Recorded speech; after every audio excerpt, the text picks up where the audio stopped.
কেরালার সকালটা রোজ এইভাবেই শুরু হয়।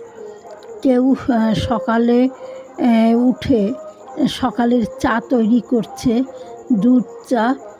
কেউ ডিম সেদ্ধ খাবে, তাই সেদ্ধ করছে।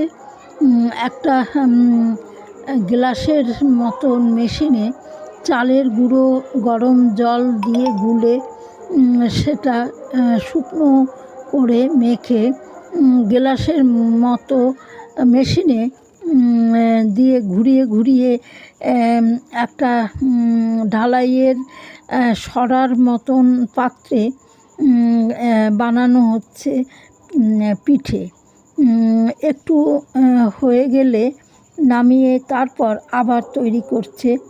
এইভাবে ওই পিঠে মানে চালের গুঁড়ো দিয়ে করছে।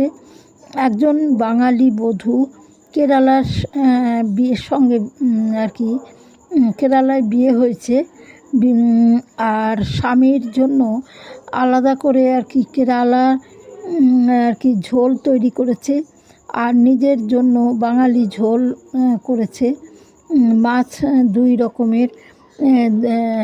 আর নিজের জন্য একরকম বাঙালিভাবে করেছে, আর কেরালার যেভাবে খায় সেইভাবে স্বামীর জন্যে করেছে। এরপর একটা ওল দিয়ে ওলের আচার তৈরি করেছে। সেই আচার দেখে শাশুড়ি বলছে, তুই খা, তোর গলা ধরবে।